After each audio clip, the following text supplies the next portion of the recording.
Hey, welcome to the stream. I hope you all having a good start to your weekend. I thought we'd start with some good news today out of the US. As you can see, they've in Oregon, they've finally passed a ban on the abhorrent practice of gay and the trans panic defense, which, if you don't know, is something that someone can claim as a defense when they have either been violent or killed someone who is gay or trans. So a typical scenario in the past has been someone's not realised someone's trans, perhaps. They've gone back to, after a night out, and then when they realise, the defence is that it sent them into a state of sort of emotional distress, and they've lashed out at that, so they weren't quite in their right mind, is how it's defended. And so it's supposed to be, almost an excuse. I mean, that's what it is, right? It's trying to legitimize the reason why someone might have been violent towards someone who's gay or trans, which is completely insane. That whatever the reasons, however that situation manifests, just because someone's gay or trans and you didn't realise, that is not a significant, any reason to then cause harm to another person. So let's read through this. Lawmakers in Oregon have unanimously passed a measure that bans the gay and trans panic defense in legal proceedings. The state's House of Representatives on Thursday, the 13th of May, passed Senate Bill 704 by a unanimous 54-person vote. The bill would put an end to legal defences that claim a victim's sexual orientation or gender identity is to blame for a defendant's violent or lethal reaction. So that's what I was just explaining.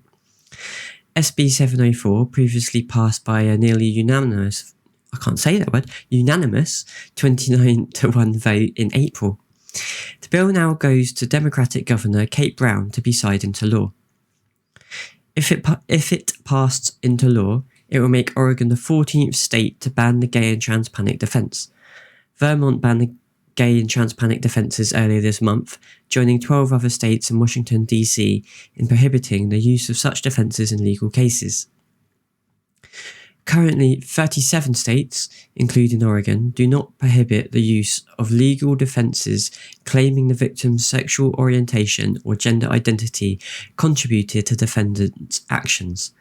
So we still have 37 states who do not prohibit this, so you're still allowed to use this as a defence, which is, I'd use the word criminal in its own right.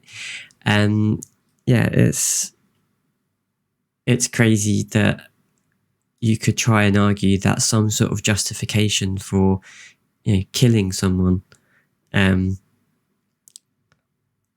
How it is still allowed is beyond me. But again, this is good news. It is slowly making its way through, and in contrast to the raft of anti-trans bills making their through at the moment, it's just a small bit of positive news. Where are we now? Oregon's SB 704 states the discovery of a victim's actual or perceived gender identity, gender expression, or sexual orientation does not constitute reasonable explanation for extreme emotional disturbance or purposes of affirmative defense to murder in the second degree. Absolutely agree. Like that. You'd think that would be common sense, but apparently not. Karen Power, a Democratic representative, told the Los Angeles Blade that the passage of the bill will send a strong and proactive message that the perpetrator of a second-degree murder will not be able to excuse the crime simply based on who their victim is. Defendants use these defences in an effort to avoid full accountability on the grounds that the actual or perceived sexual orientation or gender identity of the victim is reasonable in and of itself to be considered adequate provocation.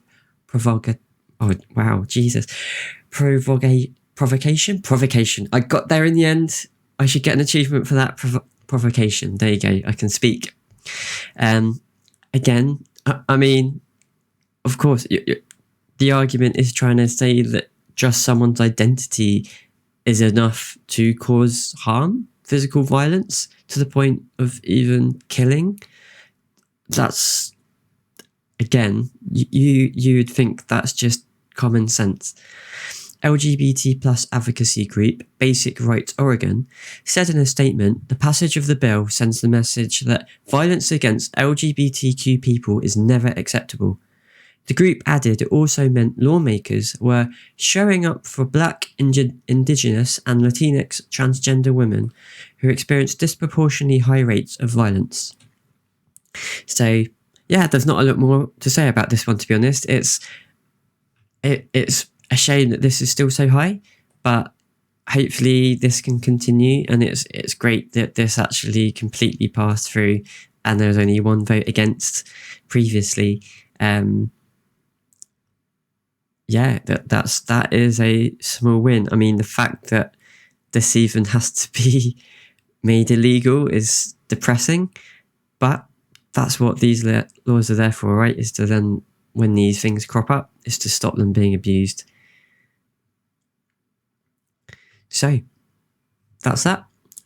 Also, I'd say hopefully you can see in the top right, I've got a gold bar there that I'm trying to raise money towards Mermaids, who are a charity in the UK, who help trans children, gender diverse children, and their families, and others that might be associated with the child.